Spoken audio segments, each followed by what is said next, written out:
eu sou o João Paulo e esse é o Coisa Pública, o podcast que discute os principais problemas do Brasil e conversa com quem está trabalhando para resolvê-los. No programa de hoje, a gente vai falar sobre a eficiência do Estado. É bem comum a gente escutar em debates de reformas ou questões como privatização, por exemplo, que o Estado é ineficiente e que o Brasil gasta muitos recursos para uma entrega de serviços de baixa qualidade. Mas será que isso é verdade? E, afinal, o que é eficiência? Se o Estado realmente é ineficiente, por que isso acontece? E como que a gente pode melhorar? Para entender melhor o assunto e tentar responder a essas perguntas, a gente falou com o professor Humberto Falcão e a diretora de mobilização do CLP, Ana Marina de Castro.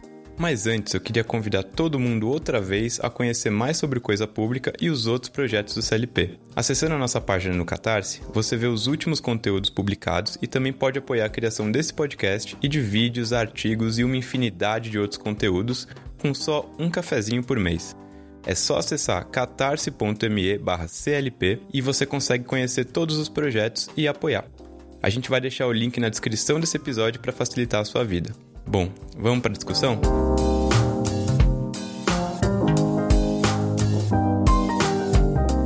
Humberto, quem é você no Estado Democrático de Direito? Primeiramente, eu sou um defensor do Estado Democrático de Direito e venho tentando ajudar a construir o Estado Democrático de Direito já há um bom tempo, né, no que me diz respeito, quer dizer, a minha parte é a gestão pública, que é fundamental para o Estado Democrático de Direito.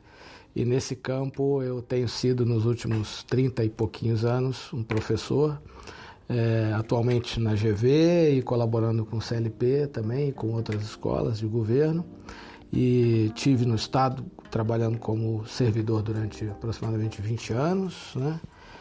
Na carreira dos gestores, já ocupei posições no setor público e tenho desenvolvido nos últimos anos atividade de consultoria no setor público. Então, este sou eu no Estado Democrático de Direito, tá certo? E um cidadão que tenta votar cada vez melhor, dentro das restrições que a democracia me coloca. Que ótimo, uma vasta experiência, então também um desafio grande. É um desafio grande, sem dúvida nenhuma. E você, Ana Marina, quem é você no Estado Democrático de Direito? Bom, primeiro eu adorei a pergunta. Quem eu sou? Minha formação é em Ciências do Estado, né? Então, assim, acho que eu estudei assim como formação há alguns anos do Estado, por, enfim, ser uma grande interessada em como que a gente poderia entender melhor assim, os problemas do Brasil, os desafios da gestão pública, né, e a partir daí transformá-lo, né? Então, acho que primeiro por formação sou uma grande defensora do Estado, lembrando que nem sempre o Estado é democrático, né? Mas do Estado com democracia e inclusive com a realização, e acho que é por isso a importância da gestão pública, a realização de direitos, né, das pessoas que vivem aqui no Brasil. E aí trabalho hoje no CLP como uma defensora de causas que são importantes para a gente conseguir essa realização de direitos e melhorar a vida das pessoas. Enfim, lá atrás, entre 2015 e 2018, concebi, estruturei uma estratégia de um dos nossos principais projetos aqui, que é o ranking de competitividade dos estados, né? Acho que a gente vai falar um pouquinho do ranking hoje. E agora eu estou muito focada lá em Brasília, porque o que está sendo o meu segundo aprendizado agora é a importância da interação da gestão pública com a política, né? Isso muitas vezes acaba impactando o que a gente vê aí no dia a dia, né? Os resultados das políticas públicas, e essa interação não é tão clara, né? Então, venho me dedicando a isso e, enfim, sou uma grande defensora do Estado Democrático de Direito. Também um desafio. Eu queria começar com a gente conversando sobre a eficiência do Estado, porque a gente sempre traz a questão de que o Estado brasileiro é ineficiente ou que o Estado grande é ineficiente. E a gente tem uma régua muito relativa para medir o que é essa eficiência do Estado. Então, muitas pessoas usam a régua do setor privado para tentar medir o que é eficiência no setor público, e também tem a régua da eficiência do que é entregue para a população. Eu queria entender, partindo de uma pergunta, o Estado brasileiro é ineficiente e o que é essa eficiência que a gente está usando para tentar avaliar isso? Então, talvez a gente pudesse começar discutindo o que é eficiência, né? A eficiência é uma relação entre insumo e produto. Então, você ser eficiente é você gerar cada vez mais produtos no sentido muito genérico da palavra, quer dizer, outputs, né? E outcomes, não só produtos, mas os impactos decorrentes desses produtos, né? No setor público a gente está falando de entregar serviços e políticas aos cidadãos e, com isso, transformar a realidade num sentido que seja melhor para os cidadãos, e aí incluindo cidadãos e agentes econômicos que atuam os cidadãos, pessoa jurídica e pessoa física, ambos, tá certo? Então, ser eficiente no setor público significa entregar serviços e políticas públicas efetivas, que, em última análise, gerem efeitos positivos, né? Que esses efeitos satisfaçam as expectativas, interesses, demandas dos cidadãos, que esses efeitos fortaleçam a sociedade democrática, né? Que esses efeitos estejam alinhados com os valores dessa sociedade e que esses efeitos, de alguma maneira, promovam maior confiança. Então, em última análise, traduzindo tudo isso que eu falei, é gerar mais valor público, com menos recurso, tá certo? E isso é ser eficiente. Fazer mais com menos. Fazer mais com menos, mas o mais é isso, é gerar o valor público, é ser efetivo e gerar o efeito, primeiro, que satisfaça, né? Que gere confiança, que fortaleça a sociedade e que esteja alinhada com os seus valores. E com essa régua, vocês consideram que o Estado brasileiro é ineficiente? Tá, eu vou entrar nesse tema e complementar um pouquinho a fala do Humberto, né? Então, assim, olhando um pouco para o conceito de eficiência, né? Eu acho que ele está muito ligado, quando a gente olha aí os insumos, né? Tem um conjunto de insumos ali, enfim, recurso, pessoas, que você usa para entregar resultados, né? Isso está muito ligado ao conceito de produtividade. Então, assim, o que é interessante trazer é que, primeiro, a produtividade, quando a gente fala normalmente, é um debate que é muito usado para se medir a riqueza que os países estão produzindo, que os estados estão produzindo, né? Está muito ligado ao conceito ali de PIB. Só que quando a gente olha para o setor público, é importante você olhar um pouquinho para o conceito do que seria a produtividade pública, né? Então, primeiro, que isso é muito difícil de medir. Acho que essa discussão ainda é muito nova, inclusive no mundo, né? A gente ainda fica muito com o olhar privado, assim, para essa questão. E eu venho lendo muito alguns estudos da McKinsey, né? Que é até uma parceira do CLP aí para alguns temas, e eles vêm discutindo muito isso. E se falando da dificuldade de se medir, como que isso vem sendo feito, né? Como que esse processo de entregar valor para a sociedade, né? Muitas vezes ele é difícil. E como que a gente pode melhorar. E aí uma conclusão que é interessante é que o debate hoje é muito focado em a gente colocar mais recursos e a gente melhorar os resultados, né? E aí nos últimos anos, quando a gente olha para a área, por exemplo, já falando da eficiência do Estado hoje, né? Na área de educação, a gente vem gastando mais como porcentagem do PIB na educação, e os resultados do PISA, que é um dos principais indicadores nacionais e internacionais para medir a qualidade da educação básica de jovens de 15 anos de idade, vem piorando, né? Então os nossos jovens estão piorando na capacidade deles de fazerem leituras de textos básicos, de interpretar equações matemáticas simples, e a gente vem investindo mais, né? Então, acho que o Estado hoje ele vem perdendo em termos de eficiência quando a gente olha para a educação, mas isso se repete também na área de saúde, né? Em outros setores, por diferentes razões, e a gente precisa olhar menos para quanto que a gente coloca de insumo ali necessariamente, recurso e pessoas, e mais para como que a gente usa melhor as pessoas e os insumos que a gente tem, o recurso público que está disponível ali, inclusive através de uma boa gestão pública, para entregar melhores resultados, né? Então vejo o Estado brasileiro perdendo em eficiência no geral, apesar de muitas experiências boas de vários estados que a gente vem vendo, né? Mas no global isso ainda não afetou os principais indicadores, e eu acho que é uma discussão muito importante de ser feita, e gestão pública, sem dúvida, é um dos caminhos para melhorar os resultados. É muito difícil responder essa pergunta com uma palavra só e ser categórico, né? O Estado brasileiro é ineficiente, né? Sim ou não, né? Se eu fosse forçado a dar uma resposta simples de um item só, eu diria que relativamente sim.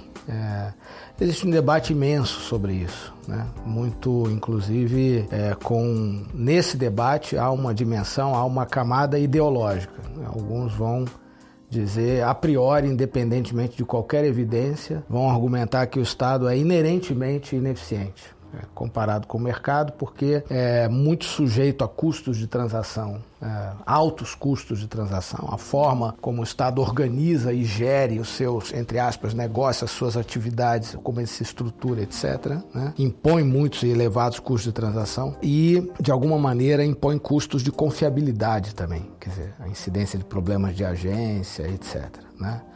Então, essa perspectiva vai enxergar o Estado como inerentemente ineficiente relativamente a uma eficiência idealizada de mercado. É óbvio que o mercado também tem os seus problemas de incidência de custo de transação e de problemas de agência, né? Mas no âmbito do mercado você tem talvez mecanismos mais rápidos e eficazes de você mitigar esses problemas de agência e custo de transação do que no âmbito do Estado. E outros serão defensores ferrenhos de algum possível nível de ineficiência estatal, tendo em conta que só o Estado teria condições de atuar de uma maneira mais equânime e que, por conta disso, políticas públicas mais distributivistas poderiam incorrer em algum custo de transação pagável, que no fim das contas o custo-benefício seria muito positivo.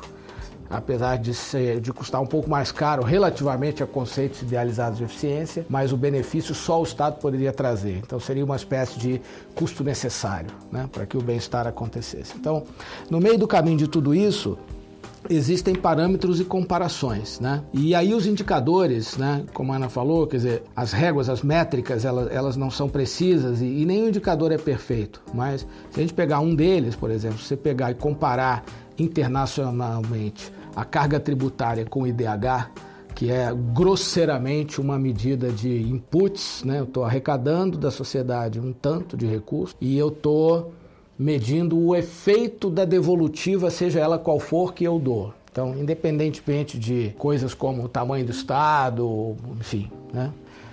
Pode ser uma França, que é uma sociedade super centrada no Estado, e pode ser outros países centrados no mercado, vamos dizer assim. Então eu vou estar comparando a mesma coisa. O Brasil está lá, salvo engano, por volta da 15ª arrecadação do mundo, né? E é a 79ª em termos de bem-estar. Isso é um dado, fica ali por volta da 8ª, 9ª, 10ª economia do mundo e a 79ª, 80ª em termos de bem-estar. E muito ineficiente na arrecadação tributária também, né? Sem dúvida, com agravante. Com agravante, porque o modelo tributário é ruim. Então, isso é um grande problema. Você tira mais de quem tem menos, né? Então, ele é inerentemente injusto e a gente não consegue aprender e não consegue resolver isso. As reformas tributárias se arrastam por tempo, mas, enfim, antes de falar como é que a gente lida com as nossas ineficiências, né? Eu tenderia a achar que o Estado brasileiro tem ineficiências graves. Todo Estado tem as suas, mas o nosso eu acho que tem ineficiências graves e estruturais, né? E, sobretudo, em relação às quais a gente tem sido muito pouco capaz de fazer alguma coisa ao longo do tempo. Isso, aparentemente, agora está ficando cada vez mais visível, porque há muitos dados que nos permitem expor esse fenômeno de uma maneira contundente, tá certo? Mas eu não tenho tanta convicção assim no que se refere às coalizões e, enfim, políticas para que isso se resolva. Eu creio que há uma maior tomada de consciência por parte de muitos da sociedade de que isso é uma situação insustentável, porque boa parte dos recursos vão para o lixo, literalmente, né? São comidos, são dissipados nesse cipoal de regras ruins, de estruturas retrógradas, de excessos localizados e lacunas em outros lados, tá certo? Então, eu acho que essas coisas começam a ficar mais evidentes, mas ainda assim é muito insuficiente o que a gente está fazendo a respeito. Sim, até é uma das questões justamente da nossa frente de competitividade no CLP, é que a gente tenta evidenciar essas questões para auxiliar os gestores públicos a entenderem como que eles podem atuar em cima disso, né? E a gente acredita muito nessa questão de que estados mais competitivos, por exemplo, eles podem entregar serviços públicos melhores para os cidadãos e eles podem ser mais eficientes. Se você me permite, sem querer te cortar, mas já te cortando assim, o contrário também, quer dizer, estados que entregam serviços públicos efetivos para os cidadãos, PJ e PF, são mais competitivos. Com certeza. É verdade. E, Ana, eu queria que você contasse pra gente um pouquinho, então, o que é competitividade? O que é um estado mais competitivo? Tá. Bom, o que é um estado mais competitivo, né? É um estado que ele consegue usar bem os recursos que tem, entregar melhores resultados para a população, mas dentro de um certo nível de comparação, fazer isso sendo melhor que os outros, né? Então, assim, cada estado brasileiro vai ter condições específicas de partida e desafios locais grandes. Então, por exemplo, no Prêmio Excelência em Competitividade, que a gente faz para reconhecer os bons resultados dos estados no ranking, o estado do Maranhão ele tem um desafio muito grande ainda de escolas de pau a pique. e que ele precisa resolver, né? E é uma questão de infraestrutura escolar para melhorar a qualidade da rede, né? Porque, enfim, os alunos não conseguem muitas vezes nem... Tem que ter aula a céu aberto, né? Uma questão bem grave, falta de saneamento, né? Que estão condições de partida mais difíceis, né? Então, a partir dessas condições de partida, né? E olhando para os indicadores do ranking, como que eles estão atacando esses problemas, mas melhorando a qualidade da educação a partir disso, né? E muitas vezes atacando problemas mais básicos, né? Então, é muito olhar para isso, mas fazendo isso de forma que, numa escala, ano após ano, esse desenvolvimento ele vem acontecendo de uma maneira consistente, né? Então é muito uma crença de que os estados podem ser cada vez melhores, vão ter que pensar em melhorar aqueles indicadores, né? E serem criativos, né? Nesse sentido, né? Pensar em soluções, olharem para a gestão, olharem para a qualidade do seu funcionalismo, né? E como eles usam essa força de trabalho melhor, mas que muitas vezes essa melhoria não vai ser fácil, né? Acho que aí pensando mais em como que você implementa essa visão no dia a dia, quando a gente olha para um conjunto de políticas, né, que uma localidade específica entrega, algumas vão ser responsabilidade do Estado, que nem por exemplo, a questão da segurança pública, né, que está sob a atribuição do governador. Mas muitas delas, para que se haja melhoria, vai ser necessário que o Estado ele influencie em processos que muitas vezes não estão só sob sua responsabilidade, né? Então, quando a gente olha, por exemplo, para a área de educação, é uma área em que hoje os municípios eles estão assumindo mais responsabilidade na implementação de políticas públicas, das políticas de educação, que é o que eles estão chamando de municipalização da educação, e é um Estado que quer melhorar a sua qualidade como um todo, não vai ser só que pensar na sua rede estadual, mas também, então, como faz uma coordenação com as redes das escolas municipais para melhorar aquela qualidade, né? Então vai ter que ser, muitas vezes, pensar fora da caixa, porque você está pensando em melhorar a vida das pessoas, né? E não só na minha atribuição como ente da federação e a partir disso como eu melhoro os meus resultados, né? Então, acho que uma conclusão que a gente pode tirar daí é que para você trabalhar competitividade, você tem que ter uma visão sistêmica e uma visão intersetorial, vamos dizer assim, interfederativa do problema. Aí, a partir disso, você decide onde você atacar dentro do que você pode fazer e do que é a sua responsabilidade, como é a segurança pública que eu falei, mas também pensando o que eu preciso atacar para melhorar esses indicadores e que não é responsabilidade só minha, né? Onde eu preciso fazer parcerias e onde muitas vezes eu preciso olhar, inclusive, para o mercado, né? E pensar como que eles melhoram indicadores econômicos, também vão gerar bem-estar para as pessoas, vão gerar emprego, gerar renda, enfim. Então, para melhorar a competitividade, você tem que ter uma visão sistêmica, enfim, e gastar muita sola de sapato, vamos dizer assim. Então tá, recapitulando um pouco, a gente pensou em eficiência do Estado. De forma geral, o Brasil tem ineficiências, né, que a gente tem que trabalhar muito por questões culturais e outras questões que já estão construídas, e essa competitividade pode ajudar a manter uma melhoria constante desses estados e do Brasil como um todo, no fim das contas, então. Mas como é que os gestores públicos, eles podem entender, assim, porque ele vai olhar um indicador do ranking, às vezes o estado tá mal em 5 indicadores diferentes, assim. Como é que os gestores públicos podem entender o que é ineficiente lá dentro e tentar atacar aquilo para melhorar, assim, onde que ele pode focar, por exemplo, um governador que tem 6 pilares completamente baixos ali no ranking e ele tem 4 anos para fazer um trabalho lá em cima. Como é que ele pode se tornar mais competitivo nesse curto período de tempo, assim, sendo que tem tantas necessidades diferentes? Bom, começando assim, falando um pouquinho do ranking, né? Enfim, acho que tem a ver com o olhar que eu falei, né? Primeiro, você tem que ter um olhar sistêmico e olhar para aqueles pilares, né? Enfim, primeiro, acho que uma coisa que é importante o CLP entende competitividade com olhar público. Então, assim, é importante você entregar melhores serviços para a população, mas não é só...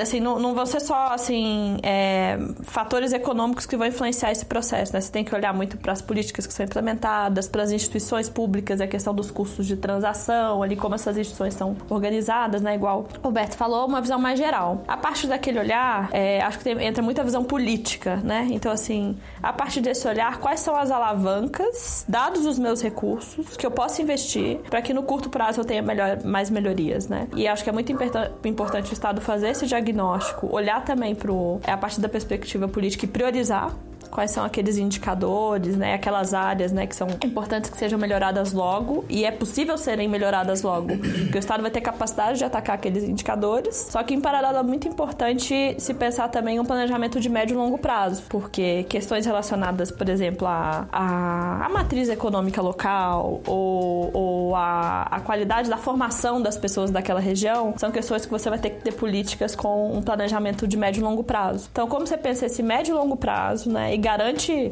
usando inclusive todas as ferramentas à disposição da gestão pública, que isso seja considerado, e no curto prazo, em 4 anos, também melhora a vida das pessoas e traz essa sensação de melhoria dos serviços públicos, né? Então, acho que é sempre combinar essas duas perspectivas, as alavancas e a visão de médio prazo. Legal. Mas sempre olhar para a política, né? Porque nunca é só uma questão técnica, né? Nunca é só uma melhoria do indicador ali, né? E uma solução técnica vai resolver, né? Sempre olhar para a política e o diálogo com a política também. Uma dessas coisas que os estados podem fazer, né? Como você trouxe, a parte econômica ela é importante para trazer investimentos para melhoria, né? Como que o setor privado, a iniciativa privada pode colaborar com essa melhoria de eficiência no setor público e uma entrega melhor também de serviços públicos para a população? Se me permite fazer uma costura entre a questão anterior e essa, né? Então, quando a gente fala de competitividade do Estado, a gente está falando de competitividade do Estado-rede, que não é só o conjunto das instituições estatais, é o Estado articulado, parcerizado com o terceiro setor e com o setor privado, né? Mobilizando essas forças do setor privado e do terceiro setor para atuar na solução de problemas públicos. Então, é muito importante isso, porque quando a gente fala que para melhorar a competitividade é importante melhorar as instituições, não apenas estatais, mas outras também. É importante que o mercado funcione melhor, né, com a lógica da competitividade, com boas empresas, com empresas dinâmicas, bem geridas, com uma boa governança e tal. É importante que o terceiro setor funcione melhor também com uma boa governança, com uma boa gestão. O terceiro setor não pode ser só o locus da boa causa e da precariedade gerencial, né, que a gente está, parênteses, né? A gente está vivendo um pouco esse drama hoje. Necessitam-se de parceiros públicos, né? Mas talvez haja menos parceiros públicos do que a gente necessita para fazer frente aos nossos desafios por aí afora, né? Nos vários campos de políticas públicas. Então, essa visão multi-institucional é muito importante. E aí é o Estado tentando se auto-reformar e é o Estado tentando melhorar a qualidade do setor privado e a qualidade do terceiro setor. Isso é um grande debate, né? Quer dizer, os empresários precisam da ajuda do Estado para funcionar melhor, quer dizer, o mercado não é o terreno da eficiência, da competitividade por excelência, né? Nem sempre. Tem uma série de fatos, de eventos que demonstram que pode haver problemas e que você precisa a interferência do Estado para resolver essas questões relacionadas. Bom, vamos voltar para a crise de 2008, lá com as regulações deficientes e coisas que o valham, que é tão ruim quanto o excesso de regulação, né? Ele é tão ruim para a competitividade quanto o excesso de regulação, enfim. Então, eu acho que é preciso ter essa visão ampla, pluri- e multi-institucional, né? Porque todo mundo é necessário para atuar em torno de problemas públicos, né? Acho que há uma tendência realmente de consolidar a ideia do Estado-rede, o Estado articulado, mais enxuto, mais direcionador estratégico, permeável, a escutar, a entender, etc. Eu acho que como é que lida com esses desafios? Acho muito importante que haja uma construção de uma compreensão do contexto numa perspectiva menos imediatista e mais de longo prazo. Então, acho que esse ponto que a Ana colocou do longo prazo é muito importante, né? O Brasil perdeu isso no seu modelo de pensar a si próprio.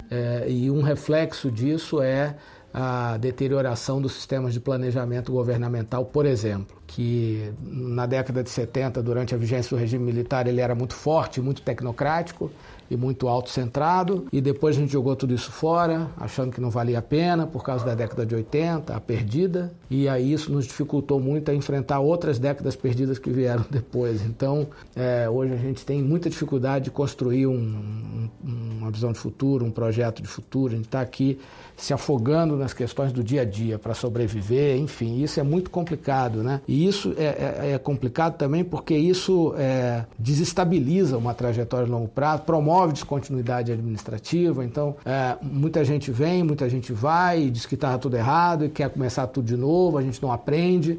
Então isso é um atoleiro muito complicado que existe no Brasil, né? Então, entender o contexto numa perspectiva de longo prazo, ser capaz de entender, de estruturar os problemas públicos, né? E eles são muito difíceis de serem entendidos, eles são problemas complexos, eles são aquela palavrinha mágica wicked problems, né? Eles são quase intratáveis, né? Muitos deles não são passíveis de solução. O melhor que a gente vai poder fazer é melhorar um pouco, conviver melhor com ele, desviar aqui e ali, mas enfim. Mas é preciso ter uma visão, de novo, de trajetória e uma visão priorizadora disso. Não dá para fazer tudo ao mesmo tempo agora. E quem são os caras que conseguem articular essas coisas? São os empreendedores, são os líderes, né? São os líderes políticos, são os líderes do país, né? Que são os líderes políticos, mas eles estão por aí, nas instituições do mercado, do Estado, do terceiro setor, que vão ser capazes, tomara, e tem sido, e há bons exemplos, né, claro, de formar coalizões, de aproveitar janelas de oportunidade para fazer alguma coisa. Eu acho que, eu gosto muito da Ásia por uma série de razões, e porque é o mundo dos desafios de verdade. Como é que você faz com um país com 1,5 bilhão de pessoas, né? Eu tenho verdadeira fascinação pela Índia. Quando eu vou à Índia, eu vejo que o Brasil é absoluto. Toda vez que eu vou à Índia, o que mais me bate na minha consciência é assim, como o Brasil é viável. Nós só temos 200 milhões de pessoas, né?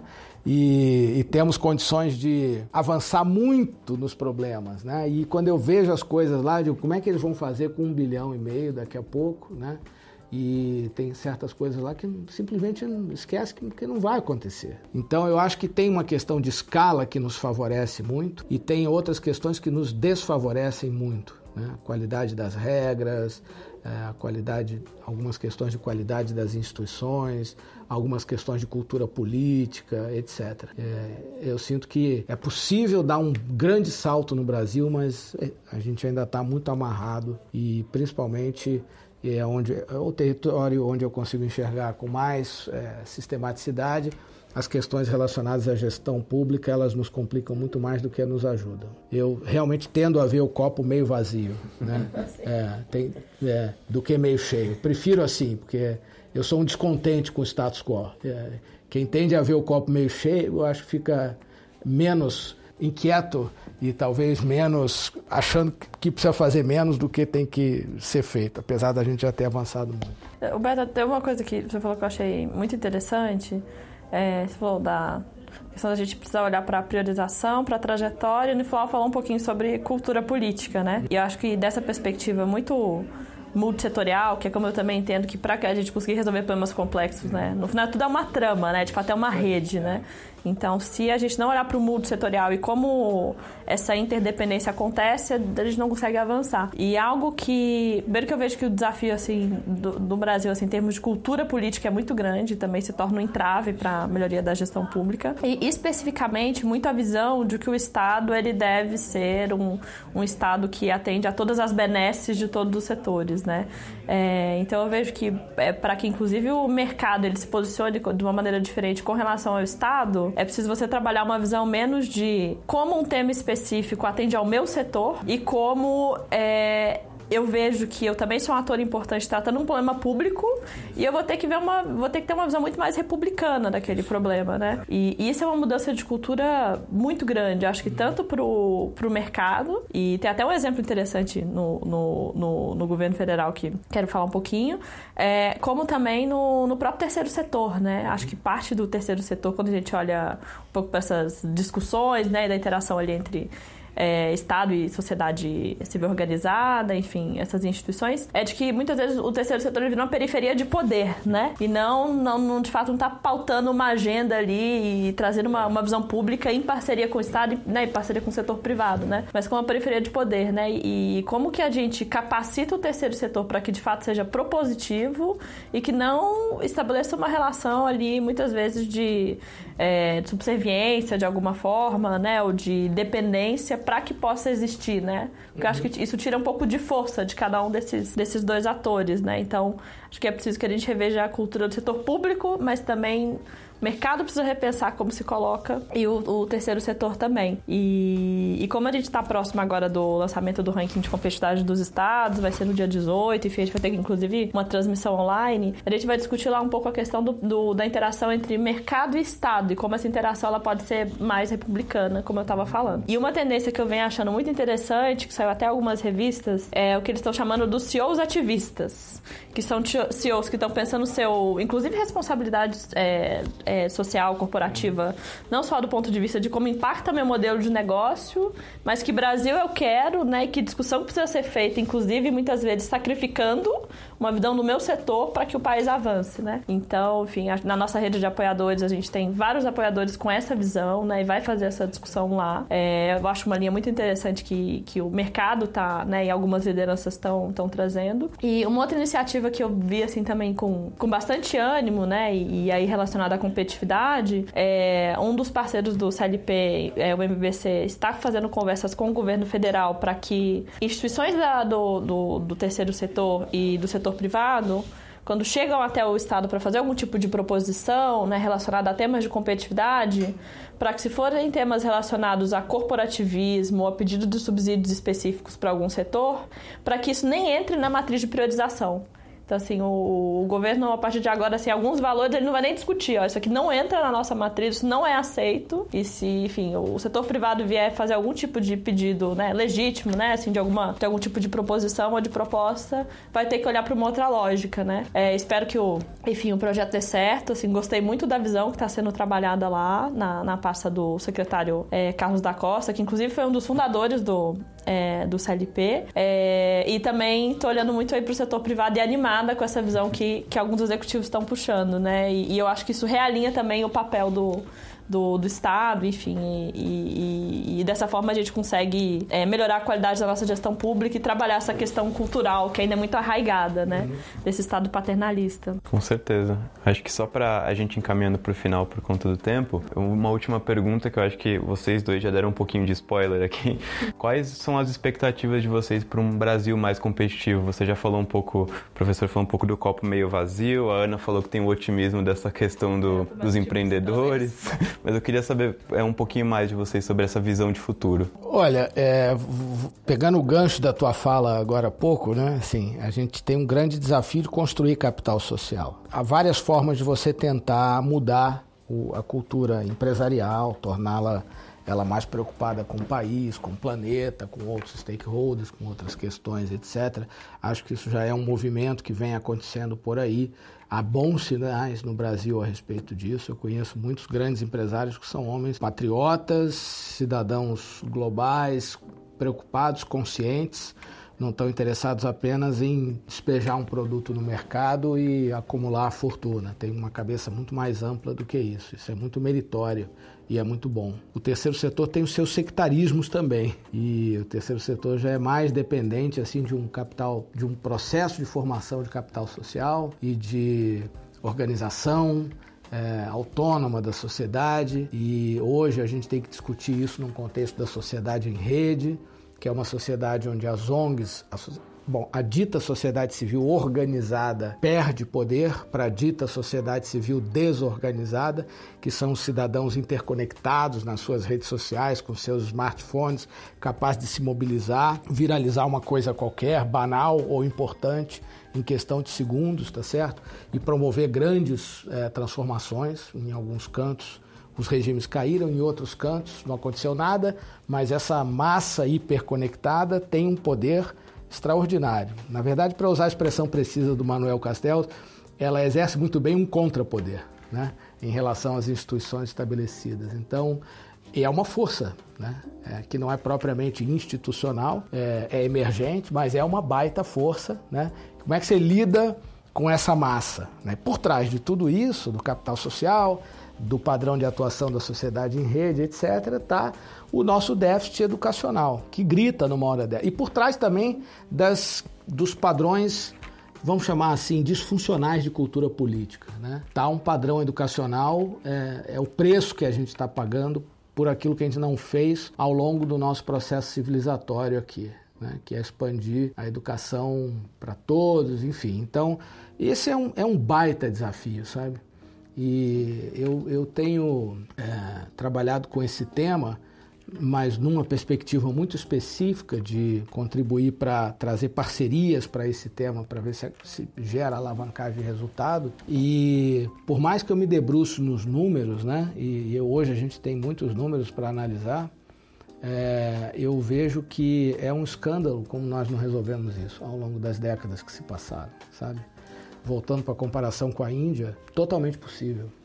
O Brasil podia ter hoje um sistema de ensino público extraordinário. Por que não teve? Não teve dinheiro? Não, teve dinheiro. O dinheiro foi para outros cantos, correu pela ineficiência de uma série de outras questões, tá certo? Administrativas, etc. Houve erros que jogaram muito dinheiro fora. Então, assim, nós estamos pagando um preço muito caro por conta disso. Eu acho que isso é uma forma... falando da discussão de trajetória, de prioridade e tudo mais, eu acho que a gente tem que fazer uma grande revolução em relação a isso, pensar fora da caixa. Eu acho que já tem muito conhecimento acumulado, já houve muitas experiências, é hora de pegar e fazer, tá certo? Não tem mais, vamos experimentar, ver isso aqui, não, a gente já sabe o que dá certo, o que dá errado, tá certo? Então, e outra coisa, em termos de capacidade fiscal, os números não são um escândalo, não são. Outro dia eu fiquei semanas envolvido com umas contas. E quanto custa você resgatar a infraestrutura da rede estadual de um estado considerável no Brasil, tá certo? Mais de 1.000 escolas, né? Era um valor assim que ninguém acreditou. Mas como não se investiu isso antes? Não, ou investia uma parte, não acontecia nada, o dinheiro não chegava na ponta, etc. A gente realmente precisa pensar muito fora da caixa e rápido, né? Então, assim, nesse sentido eu sou otimista, assim, tem solução, tem escala de viabilidade, tá certo? Tem precedentes de design, para usar um termo técnico, tem soluções que já foram tentadas e mostraram resultados. Então, tem uma hora que a gente tem que dar uma chacoalhada assim, vamos começar a fazer rápido já, para terminar de encher o copo. Nossa, eu achei muito legal a frase que você trouxe, Roberto, de pegar e fazer, né? Porque, assim, eu tenho a mesma leitura, que é pegar e fazer. Só que ao mesmo tempo, enfim, acho que o desafio é o seguinte, e olhando um pouco como a gente faz política hoje, né, enquanto ser humano, assim, né? Normalmente as forças que se organizam mais e melhor conseguem ter a sua visão atendida, né, os resultados melhores, né, porque estão pegando e fazendo. E quem não se organiza nesse sentido acaba ficando para trás. E aí quando eu olho para alguns resultados de alguns setores, né, algumas discussões específicas no Brasil que sempre vão, voltam, a gente não resolve, você vê que não é um ciclo de desenvolvimento linear, né? Uhum. E muitas vezes você pode ter um grande retrocesso, mesmo numa questão que é muito importante, quando um novo cenário se configura, né? Então, o que eu vejo hoje é que a gente está num cenário muito de realinhamento de forças geral, né, entre vários setores, e que se a gente não se organizar de fato e pegar e fazer, e quem se preocupa com a boa gestão pública realmente não se colocar à frente, né, inclusive se reposicionar ou pensar como pode fazer melhor, diferente, a gente pode ficar para trás. E aí, assim, para dar alguns exemplos, né, do que é oportunidade, mas ao mesmo tempo o que pode ser um cenário de piora, né. Quando a gente olha para a sociedade civil desorganizada, tem esse desafio grande da educação que você colocou para uso da rede. E isso acaba, muitas vezes, se tornando piorando um pouco a percepção, né? A perspectiva de polarização, de falta de diálogo das pessoas, também é agravado pela forma como as pessoas são educadas, enfim, como conseguem lidar, né, com essa rede, né, debater, trabalhar uma série de competências ali que muitas vezes não estão aprendendo na escola, né, e cria um ambiente ali de pouco diálogo, né. Então, essa é a perspectiva negativa, só que pela perspectiva positiva, a rede social, ela vem sendo um exercício de democracia também, né? Porque mesmo quem não se interessa muito por política, tá começando a ter mais acesso a esse tipo de discussão, ainda não sabe falar bem e fala de uma maneira polarizada, mas discute, né? Tá começando a discutir. Eu acho que, olhando aí para os últimos 10 anos, né, a discussão sobre política não estava no dia a dia das pessoas como poderia. E inclusive, isso foi um dos fatores que desencadeou várias revoluções positivas na história, né?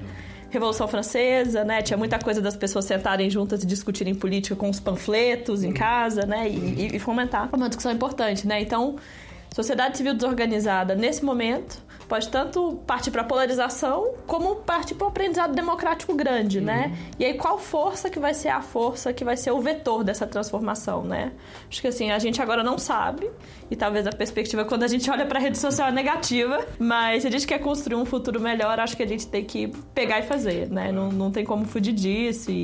E aí, para concluir, dar o último exemplo, é algo que a gente vem vendo bem forte em Brasília também, né? Essa reconfiguração da relação entre o governo e o legislativo, o que foi interessante, porque eu acho que ela elevou a régua do legislativo, né? O legislativo teve que, inclusive, agora começar ele mesmo a ser propositivo com relação a uma série de agendas estruturantes e altamente complexas, igual o tema da reforma da Previdência, o tema da reforma tributária. E eu acho que isso foi positivo, né? Pros próprios deputados ali se posicionarem e tentarem fazer uma discussão mais programática, né? Propositiva, entenderem que sem eles o tema poderia não avançar, né? Então, isso é uma oportunidade. Mas, ao mesmo tempo, se essa oportunidade não for aproveitada, a gente pode descambar para muito mais fisiologismo, né? E uma cobrança ali da velha política muito maior com relação ao governo, né? Então, enfim, só para encerrar com esse exemplo, sou otimista. Eu acho que o trabalho de quem quer ver uma melhor política, uma melhor gestão pública tem que continuar e a gente sempre com essa perspectiva, né? Se a gente não continua, se a gente não se organiza, se a gente não pega e faz, quem tem uma outra visão de mundo vai pegar e fazer. E a gente não pode deixar isso acontecer, né? Então, também sou otimista, mas acho que tem muito trabalho pela frente. Muito obrigado, pessoal. E ficamos aí, então, com essa perspectiva mais otimista no final e a lição de casa para todo mundo pegar e fazer. E vamos trabalhar. Vamos trabalhar. Esse foi o Coisa Pública, o podcast que discute os principais problemas do Brasil e conversa com quem está trabalhando para resolvê-los. Se você quiser fazer sugestões, contribuir para o debate ou só mandar um oi, pode falar com a gente mandando um e-mail para contato@clp.org.br. Mais uma vez, apoie nosso projeto no Catarse em catarse.me/clp ou, se não puder, indique esse podcast para os seus amigos e leve essa discussão mais longe. Também não se esqueça de seguir todos os canais do CLP para não perder nenhum dos nossos conteúdos. Muito obrigado e até a próxima!